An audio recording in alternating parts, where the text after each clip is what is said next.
The Lost Wisdom of the Pharaohs, written by Timothy Freke and Peter Gandy, read by Julian Brown. The last words of thrice great Hermes. Wise words, although written by my decaying hand, remain imperishable through time, imbued with the medicine of immortality by the All-Master. Be unseen and undiscovered by all those who will come and go, wandering the wastelands of life. Be hidden until an older heaven births human beings who are worthy of your wisdom. Having sounded this prayer over the works of his hands, Hermes was received in the sanctuary of eternity.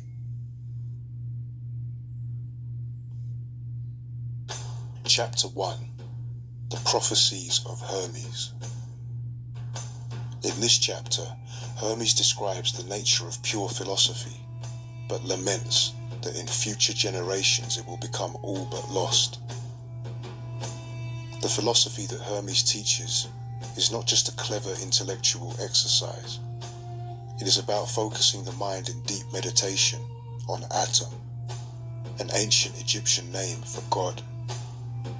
Such pure philosophy is about rising above mere opinions to experience directly the mind of the universe. Using the God-given gift of our own little minds, we can come to know the big mind that creates and maintains the cosmos in beautiful order. For Hermes, spiritual philosophy is not opposed to science, as it often is for us today.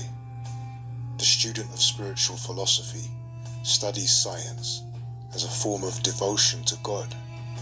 Through understanding the secrets of the natural world, he is overcome with a sense of awe and reverence for the Creator. He appreciates the perfect order of the universe, as if he were listening to a grand symphony in which every melody has been exquisitely combined to compose one magnificent harmony.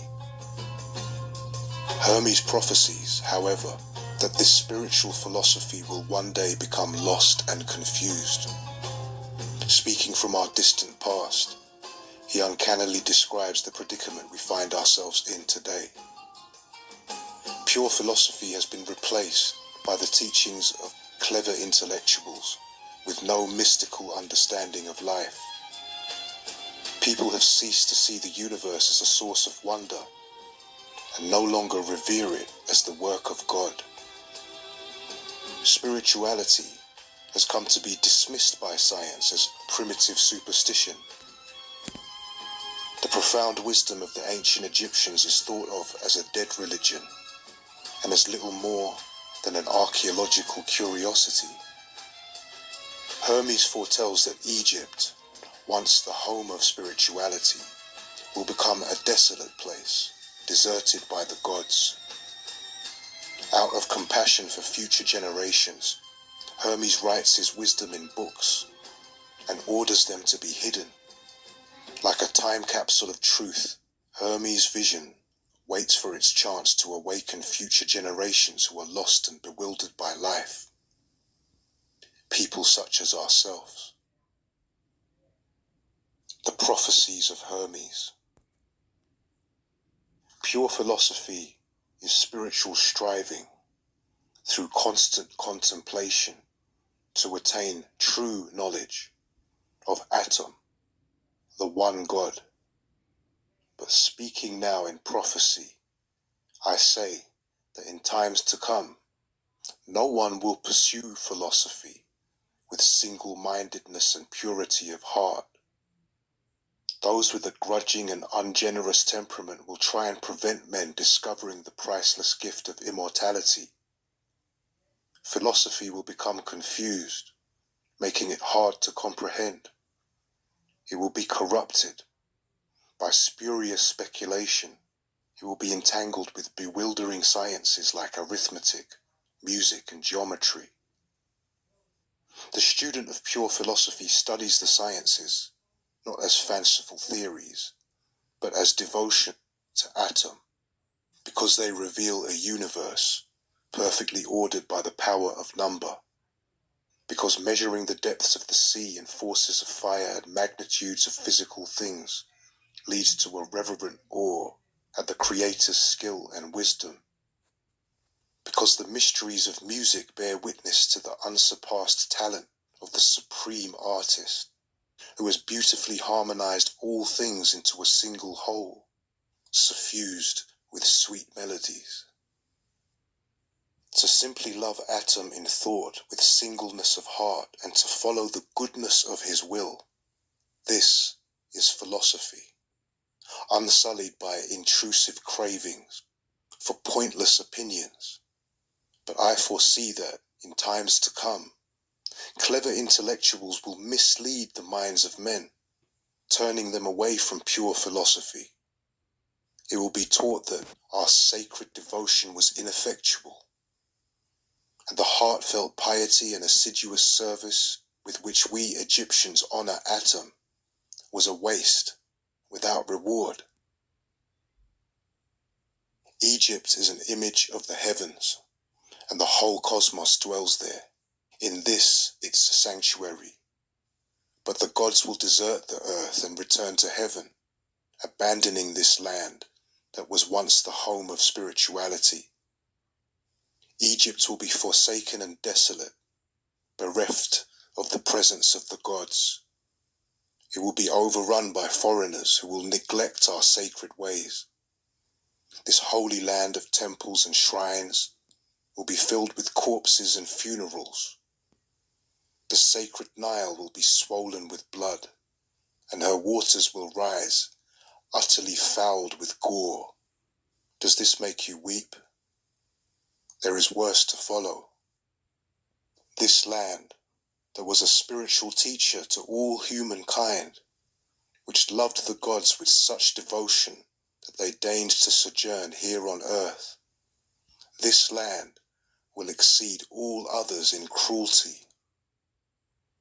The dead will far outnumber the living, and the survivors will be known as Egyptians by their language alone, for in their actions they will be like men of another race. O Egypt, nothing will remain of your religion but an empty tale, which even your own children will not believe. Nothing will be left to tell of your wisdom but old graven stones. Men will be weary of life, and will cease seeing the universe as worthy of reverent wonder. Spirituality, the greatest of all blessings, will be threatened with extinction and believed a burden to be scorned. The world will no longer be loved as an incomparable work of Atum, a glorious monument to his primal goodness, an instrument of the divine will to evoke veneration and praise in the beholder. Egypt will be widowed, every sacred voice will be silenced, darkness will be preferred to light, no eyes will raise to heaven, the pure will be thought insane, and the impure will be honored as wise, the madman will be believed brave, and the wicked esteemed as good. Knowledge of the immortal soul will be laughed at and denied. No reverent words worthy of heaven will be heard or believed.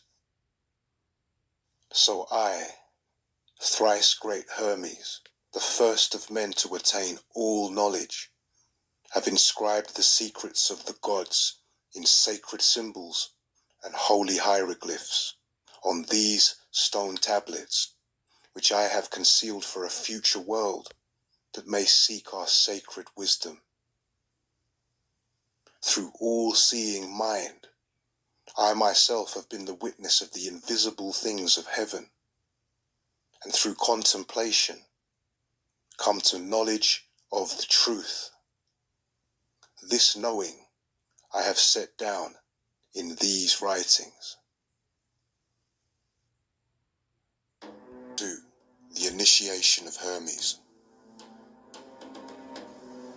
In this chapter, Hermes describes a mystical vision of the creation of the cosmos, upon which all his later teachings are based. Hermes derives his wisdom from a dramatic, mystical revelation. While his mind is alert, yet still and empty, he hears God speaking to him.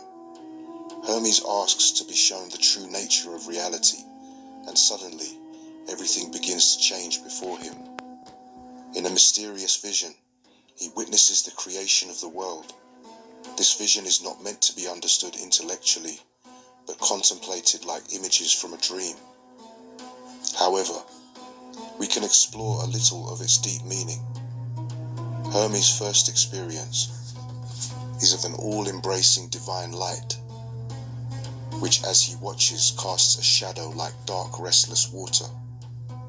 Later, he is told that this light is the mind of God, and the dark waters are the unlimited potential out of which God will fashion the universe.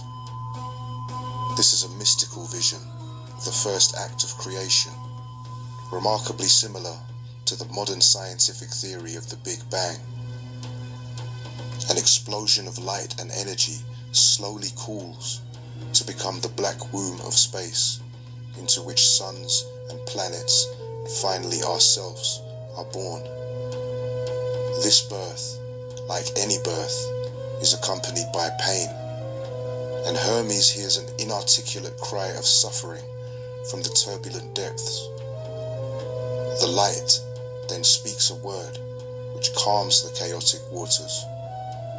This word is like a blueprint that will organize a structured cosmos out of the chaos. Modern science might call it the fundamental laws of nature. This word is the first idea in the mind of God, from which everything springs. Initiated into the secrets of the creation, Hermes receives his divine mission from the Supreme Being. Only this knowledge, he is told, can save those who live in darkness. Hermes must become a spiritual guide to all mankind. The initiation of Hermes. The senses were suspended in a mystic sleep, not a weary, full-fed drowsiness, but an alert and conscious emptiness.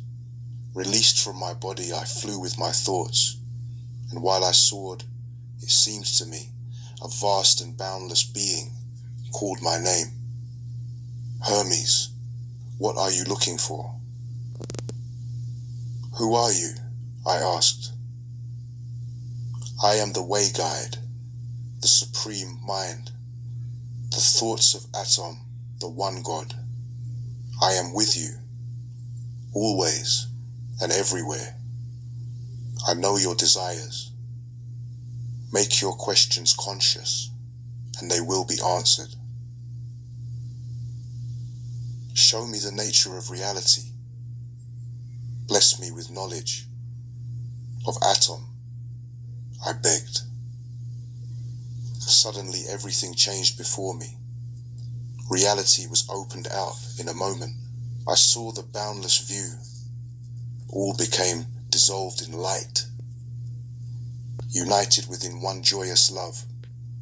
Yet the light cast a shadow, grim and terrible, which passing downwards became like restless water, chaotically tossing forth spume like smoke.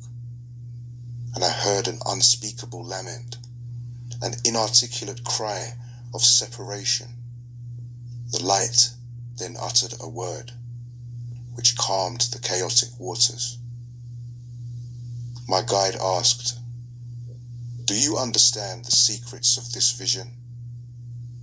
I am that light, the mind of God, which exists before the chaotic dark waters of potentiality. My calming word is the Son of God, the idea of beautiful order, the harmony of all things with all things. Primal mind is parent of the word, just as, in your own experience, your human mind gives birth to speech. They cannot be divided, one from the other. For life is the union of mind and word. Now, fix your attention upon the light and become one with it. When he had said this, he looked into me, eye to eye, until trembling I saw in thought limitless power within the light to form an infinite yet ordered world, and I was amazed. I saw in the darkness of the deep chaotic water without form, permeated with a subtle intelligent breath of divine power. Atum's word fell on the fertile waters, making them pregnant with all forms. Ordered by the harmony of the word, the four elements came into being, combining to create the brood of living creatures. The fiery element was articulated as the constellations of the stars and the gods of the seven heavenly bodies, revolving forever in celestial circles. The word then leapt up from the elements of nature and reunited with mind, the maker, leaving mere matter devoid of intelligence. My guide said, "You have perceived the boundless primal idea which is before the beginning. By Atum's will, the elements of nature were born as reflections of this primal thought in the waters of potentiality. These are the primary things, the prior things, the first principles of all in the universe. Atum's word is the creative idea, the supreme limitless power which nurtures and provides for all the things that through it are created. I have shown you everything. Why do you wait? Write the wisdom you have understood in hieroglyphic characters, carved on stone in the holy sanctuary. Make yourself a spiritual guide to those worthy of the gift of knowledge, so that through you, Atum may save humankind." To the All-Father who had graced me with the supreme vision, in awe and reverence I prayed, "Please never let me fall away from the knowledge of your being, so that I may enlighten those who are in darkness." Then with his power in me, I began to speak. The aloof laughed at my words, but others knelt at my feet. I told them to stand and receive the seeds of wisdom which I will sow in you with these teachings. So listen, men of clay. If you do not pay keen attention, my words will fly past you and wing their way back to the source from which they come.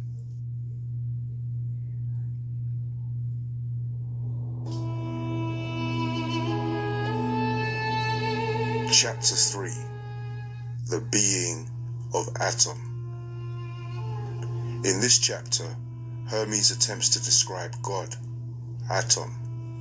Although God cannot be defined with words, Hermes gives some clues for us to contemplate. God is oneness. Everything is a part of one supreme being. Like the number 1, which is the source of all subsequent numbers, God is the source of all. Yet just as when the number 1 is divided or multiplied by itself, it remains 1. So God constantly remains the oneness. Because he unites everything, his nature is paradoxical. He is the creator who creates himself. He is always hidden from us, yet he is also the world around us. He has no particular name, because all names refer to him. God is the supreme mind. He is everywhere and always. The human mind is an image of the supreme mind. Through the power of imagination, it can roam the universe and be like God in all times and all places. Hermes tells us that if we truly understand the extraordinary power of the human mind, we would then know the nature of God. Everything exists as an idea within the mind of God. He creates all things in the same way that our own minds create thoughts. Just as the nature of mind is to think, so the nature of God is to create. This is not something he did at the beginning of time. He is doing it continuously.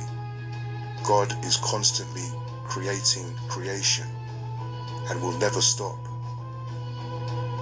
God is both the material objects around us and the immaterial thoughts in our mind.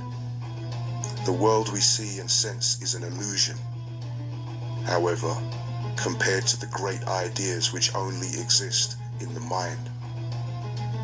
Above all are the ideas of goodness and beauty. These qualities belong to God alone. They can at best be found imperfectly in the material world, but exist in all their perfection in the immaterial world of the mind. They are so perfect that God is in love with them. God is in love with himself. The being of Atum. Give me your whole awareness. Concentrate your thoughts, for knowledge of Atum's being requires deep insight, which comes only as a gift of grace. It is like a plunging torrent of water, whose swiftness outstrips any man who strives to follow it, leaving behind not only the hearer, but even the teacher himself. To conceive of Atum is difficult. To define him is impossible. The imperfect and impermanent cannot easily apprehend the eternally perfected. Atum is whole and constant. In himself, he is motionless, yet he is self-moving. He is immaculate, incorruptible, and everlasting. He is the supreme, absolute reality. He is filled with ideas which are imperceptible to the senses. And with all-embracing knowledge, Atum is primal mind. He is too great to be called by the name Atum. He is hidden, yet obvious everywhere. His being is known through thought alone, yet we see his form before our eyes. He is bodiless, yet embodied in everything. There is nothing which he is not. He has no name, because all names are his name. He is the unity of all things.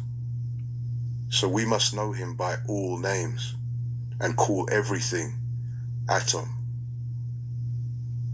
He is the root and source of all. Everything has a source, except this source itself, which springs from nothing. Atum is complete like the number 1, which remains itself, whether multiplied or divided, and yet generates all numbers. Atum is the whole, which contains everything. He is 1, not 2. He is all, not many. The all is not many separate things, but the oneness that subsumes the parts. The all and the one are identical. You think that things are many when you view them as separate, but when you see they all hang on the one and flow from the one, you will realize they are united, linked together, and connected by a chain of being from the highest to the lowest, all subject to the will of Atum. The cosmos is one as the sun is one. The moon is one and the earth is one. Do you think there are many gods? That's absurd. God is one. Atum alone is the creator of all that is immortal and all that is mutable. If that seems incredible, Just consider yourself. You see, speak, hear, touch, taste, walk, think, and breathe. It is not a different you who does these various things, but one being who does them all. To understand how Atum makes all things, consider a farmer sowing seeds. Here wheat, there barley, now planting a vine, then an apple tree. Just as the same man plants all these seeds, so Atum sows immortality in heaven and change on earth. Throughout the cosmos, he disseminates life and movement, the two great elements that comprise Atum and his creation, and so everything that is. Atum is called Father because he begets all things. And from his example, the wise hold begetting children, the most sacred pursuit of human life. Atum works with nature, within the laws of necessity, causing extinction and renewal, constantly creating creation to display his wisdom. Yet the things that the eye can see are mere phantoms and illusions. Only those things invisible to the eye are real. Above all are the ideas of beauty and goodness. Just as the eye could not see the being Atum, so it cannot see these great ideas. They are attributes of Atum alone and are inseparable from him. They are so perfectly without blemish that Atum himself is in love with them. There is nothing which Atum lacks, so nothing that he desires. There is nothing that Atum can lose, so nothing can cause him grief.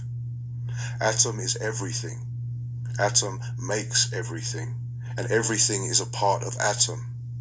Atum therefore makes himself. This is Atum's glory. He is all creative, and this creating is his very being. It is impossible for him ever to stop creating, for Atum can never cease to be. Atum is everywhere. Mind cannot be enclosed, because everything exists within mind. Nothing is so quick and powerful. Just look at your own experience. Imagine yourself in any foreign land, and quick as your intention, you will be there. Think of the ocean, and there you are. You have not moved as things move, but you have traveled nevertheless. Fly up into the heavens. You won't need wings. Nothing can obstruct you, not the burning heat of the sun or the swirling planets. Pass on to the limits of creation. Do you want to break out beyond the boundaries of the cosmos? For your mind, even that is possible. Can you sense what power you possess? If you can do all this, then what about your creator? Try and understand that Atum is mind. This is how he contains the cosmos. All things are thoughts, which the creator thinks. The Hermetica.